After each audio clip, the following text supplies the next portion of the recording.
Previous lecture, we have done one more case of amortization schedule and we have seen the example of Reliance Limited. Now, quickly, we will continue that example further. We will see another cases from that question. So if you see here, we have solved first two cases of this question. So quickly we will read the question heading and then we will solve third case. So here Reliance Limited took a loan of 50,000 crores for to set a 8% per annum. You have to prepare loan amortization schedule using below given information. So we have solved case A and case B. Now we have to solve case C.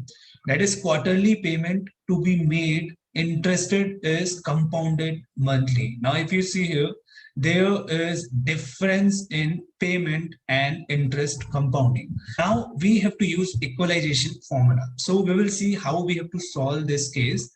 So you can see quarterly payment they are making and interest is getting compounded monthly. So what I will do, I will copy the values here from here. So maturity is 2 year, loan is 50,000, payment amount, payment duration, payments, quarterly payment. So 4 payments we have to make in a year. Interest is 8%, right? Now, if I talk about interest compounding, so here interest compounding is going to be 12 times in a year. Why 12 times in a year? Because it is compounding monthly basis, right? Now here we have to use equalization method, right?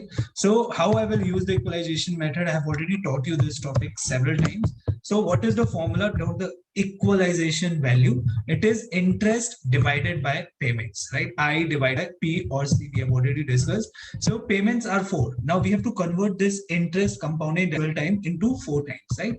So I will use the formula that is 12 divided by 4. So here the power is going to be 3, right? We will be using effective interest rate formula and we have to calculate effective interest rate for a single month. So power is going to be here 3, right? So now I will use formula to calculate interest or rate.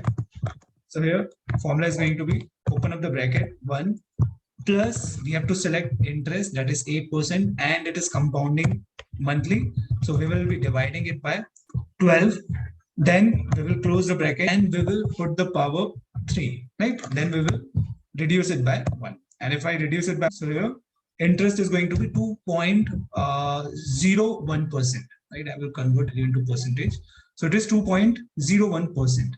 In previous case, question was similar, but they were doing quarterly compounding, and here interest rate was exact 2%. So in this case, what bank is doing, bank is charging 2% interest in case B, and here bank is charging 2.01%. It means company has to pay more interest in this case, right? We will see how to solve this question further. So now if I talk about NPER, so what will be the value of NPER in given case? So NPER is going to be maturity into payments, right?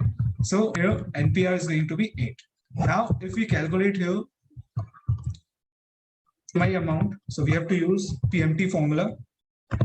So it is going to be PMT, open up the bracket, we have to select rate, then we have to select NPER, then we select present value here, then future value is 0 and next amount is also 0. So here we will be making payment of 6,000 to 829 every quarter. Here we will making payment of 6,825. Here we are paying more amount to the bank, right?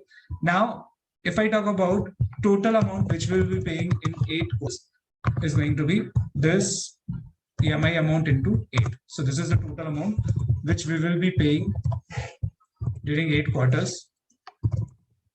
Right now, what is the principal amount? Principal amount is 50,000, right? So what will be the interest amount? So interest amount is going to be this plus this. 4,635 is going to be the principal amount. Now if we see the opening balance, so opening balance is going to be 50,000, liability is 50,000. Now if I want to calculate interest, so opening balance into effective interest rate which we have calculated, that is 2.01%. And what I will do, I will freeze these values, right? Now installment we have already calculated, so that is 6,829. Then principal amount, so it is going to be installment minus interest. So your principal amount is going to be 5,822. Then closing value, closing amount is going to be opening balance minus principal value, right? This is how we have to calculate. Then if you see, opening balance is going to be the same, principal interest amount is going to be how we will the previous formula. Installment value is going to be same for all the years. Rental amount is going to be installment minus interest, and closing balance is going to be opening balance minus principal. Now I will copy these values and we will see that what value we are getting at the end of 8th quarter. So here it is 0, and if you see the total of interest, here it is 4,635 and company is paying 4,635 interest. When previous question values were same, only there was difference of compounding. Here company is paying interest, that is 4,603, and here company is paying interest 4,635. So there is a difference of 32 rupees. Why company is paying additional amount? With here there is a monthly compounding. If there will be more monthly compounding, so company will be paying more interest, right? So thank you.